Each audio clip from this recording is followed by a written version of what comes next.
अगर कोई ओबीसी को बीजेपी का एजेंट कहता है तो मुझे ऐसे हजारों लाखों एजेंट चाहिए जो गरीबों और मजलूमों पर हो रहे जुल्म के खिलाफ आवाज उठा सके। आज मैं इस मंच के माध्यम से मोदी जी और उनकी सरकार को कहना चाहती हूँ कि एमआईएम पार्टी का एक सांसद और एक कार्यकर्ता अपनी गर्दन कटा दो सकता है लेकिन झुका नहीं सकता। एक भारत की बेटी होने के नाते मैं ये संदेश इस सम्मेलन के द्वारा मोदी जी को पहुँचाना चाहती हूँ। जिनके हाथों से देश ना संभाला जाए, जिनके हाथों से देश ना संभाला जाए, ऐसे नेताओं को संसद से निकाला जाए। अपने देश को एक बात बतानी है मुझे, अपने देश को एक बात बतानी है मुझे कि आज तीनों में अब कोई साथ ना पाला जाए। चलती हवेली जनता छत पर देखा है, चलती हवेली जनता छत पर देखा है। हाँ मैंने भी गुजरात के बाद त्रिपुरा का मंजर देखा है। अगर खामोश रहती हूँ तो गैरत मार डालेगी, अगर खामोश रहती हूँ तो गैरत मार डालेगी। अगर सच बोल दूंगी तो हुकूमत मार डालेगी, अगर सच बोल दूंगी तो हुकूमत मार डालेगी। बहुत होशियार रहना है हमें हिंदू मुसलमानों को, बहुत होशियार रहना है हमें हिंदू मुसलमानों को, लड़ाकर आपस में वरना सियासत मार डालेगी।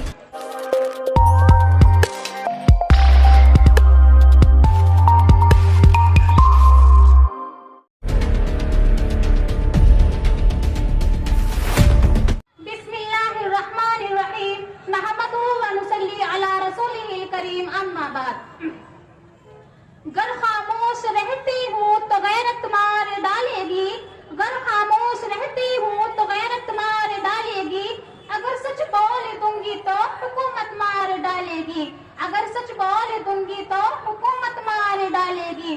बहुत होशियार रहना है हमें हिंदू मुसलमानों को, बहुत होशियार रहना है हमें हिंदू मुसलमानों को, लड़ाकर आपस में वरना सियासत मार डालेगी।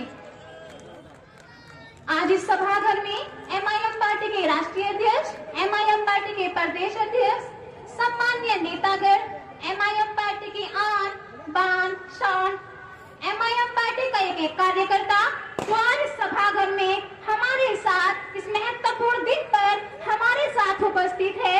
मैं सबा चौधरी इन सभी का तहे दिल से शुक्रिया अदा करती हूँ और मैं शुक्रिया अदा करती हूँ मुरादाबाद क्षेत्र से आए हुए सभी व्यक्तियों का जिन्होंने अपनी मशगूलियात और जिम्मेदारियों को कुर्बान करके हमारे मजलिस को ज़ीनत बख्शी, जिससे हमारे एहसासात की दुनिया रोशन हो रही है। इनकी मेहनत और लगन को देखते हुए मैं उम्मीद करती हूँ कि आप आगे भी इसी तरह से मजलिस का साथ देते रहेंगे, इंशाअल्लाह देते रहेंगे। मेरे मोहतरम बुजुर्गों, दोस्तों, नौजवान साथियों, आज एक बदलाव की चौखट पर हम खड़े हैं, लेकिन इतिहास दोहराना भी जरूरी है। हम आज स्वतंत्रता के सेनानियों को याद करते हैं जिन्होंने आज से 75 साल पहले अपने सर से कफन बांधकर गुलामी का कलंक हमारे भारत के माथे से हटाया और हमें आजादी दी। उनके दिल में एक सोच विचारधारा थी, उनके दिल में एक मनोकामना थी कि धर्मनिरपेक्ष भारत, उदार विचारधारा के भारत में प्रत्येक नागरिक अपना अपना योगदान दे पाए। आज ये चुनौती स्वतंत्रता सेनानी की कुर्बानियों को चुनौती है मेरे भाई और बहनों। पिछले कुछ सालों से हमारे देश के अंदर मेरे किसान, मेरी महिलाएं, मेरे नौजवान पूरी तरह से पस्त हो चुके हैं। वहीं दूसरी तरफ भाजपा के तंत्री, मंत्री, संतरी पूरी तरह से मस्त हो चुके हैं। जिस भारत की ये बात करते हैं, जिस नए इंडिया की ये बात करते हैं, जिन अच्छे दिनों की ये बात करते हैं, जहां भाई भाई के बीच भाईचारे के विपरीत द्वेष भावना उचित कराने की कोशिश करते हैं, जहां मेरे किसान भाइयों के ऊपर गोलियां चलाई जाती हैं, जहां सरकार खुद रक्षक बनने के बजाय भक्षक बन जाती है। एक ऐसा भारत, एक ऐसा न्यू इंडिया जहां महिलाओं का दिन दहाड़े चीरहरण किया जाता है और मेरे भारत की पूंजी लेकर बड़े बड़े उद्योगपति सरकार के संरक्षण में फरार हो जाते हैं और मेरे देश के बेरोजगार नौजवानों को ठेका दिखाया जाता है सरकार के द्वारा। आज ये चुनौती एमआईएम पार्टी के कार्यकर्ताओं की चुनौती नहीं है मेरे भाई और बहनों। मैं तो ये मानती हूँ ये चुनौती भारत के अस्तित्व के लिए आज हमारे सामने आ चुकी है। जो 6 दिनों का ढिंढोरा पीटते हैं, मैं उनसे कहना चाहती हूँ, हमने महंगाई वाली गर्मी भी देखी है, हमने दुखों वाली बरसात भी देखी है, हमने नोटबंदी वाली सर्दी भी देखी है, लेकिन अच्छे दिन नसीब नहीं हुए हमारी भारतीय जनता को। मैं आज इस मंच के माध्यम से भारतीय जनता पार्टी और केंद्र सरकार के सम्मानित नेताओं से कहना चाहती हूँ कि एक न्यू इंडिया की सोच विचारधारा, जहाँ एक तरफ सबका साथ, सबका विकास की बात कही जाती है, तो वहीं दूसरी तरफ असहिष्णुता का वातावरण तैनात कर दिया जाता है और कहा जाता है कि न्यू इंडिया मेरे भारतीय किसानों के लिए है। तो मैं आपको आपकी इंफॉर्मेशन के लिए बता दूं कि इसी न्यू इंडिया में 16,000 मेरे किसान भाई हर साल आत्महत्या करते हैं। इसी न्यू इंडिया में मंदसौर में मेरे किसान भाई के ऊपर गोलियां चलाई जाती है। इसी न्यू इंडिया में टीकमगढ़ में पुलिस थाने में मेरे किसान भाई को निर्वस्त्र करके डंडों से बेरहमी से पीटा जाता है। दिल्ली में जंतर मंतर में तमिलनाडु के किसान अपने किसान भाइयों की हत्या लेकर आते हैं, लेकिन सरकार का कोई भी नुमाइंदा नहीं जाता उनसे मिलने के लिए। जहां महाराष्ट्र में 200 किलोमीटर नंगे पैर निरानदाता चलकर जाता है, तो उसे देखकर कहा जाता है कि शहरी मवाली आ गया।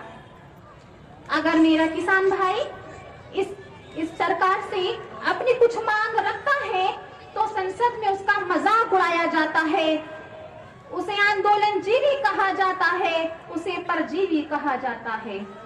अगर मेरे किसान भाइयों को विपरीत परिस्थितियों से उभरना है, तो केवल MIM की पार्टी और पतंग का निशान ही विपरीत परिस्थितियों से उभार सकती है। और मैं आपको शॉर्ट रूप में बताना चाहती हूँ कि अभी हाल ही में त्रिपुरा में मस्जिदें जलाई गई, घरों को तोड़ा गया, न जाने मेरे कितने भाई बहन माता पिता घरों से बेघर हो गए, लेकिन कोई भी सेकुलर पार्टी इस बात का विरोध पर नहीं बोली। केवल बैरिस्टर असदुद्दीन ओवैसी ने इस बात का विरोध किया। अगर कोई ओवैसी को बीजेपी का एजेंट कहता है, तो मुझे ऐसे हजारों लाखों एजेंट चाहिए जो गरीबों और मजलूमों पर हो रहे जुल्म के खिलाफ आवाज उठा सके। जलती हवेली जलता छप्पर देखा है, जलती हवेली जलता छप्पर देखा है, हाँ मैंने भी गुजरात के बाद त्रिपुरा का मंजर देखा है।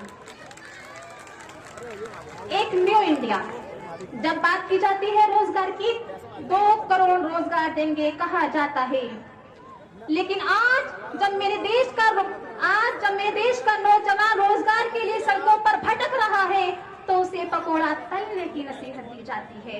ये है मेरे मोदी जी का न्यू इंडिया। जहां संसद में लोकतंत्र का मंदिर कहा जाता है, वहीं दूसरी तरफ संसद के बहुमत को हिटलर शाही और तानाशाही का लाइसेंस लगाकर आवाज दबाने की कोशिश की जाती है। अगर सरकार इसी तरह से जुल्म करती रही, तो जनता उनसे एक दिन हुकूमत करने का हक छीन लेगी। गरीबों का पालन पोषण करने के बजाय उनके मुंह से निवाला छीनने वालों के हाथों में अगर और दिन तक शासन रहा, तो वो दिन दूर नहीं जब जनता का प्रजातंत्र से विश्वास उठ जाएगा।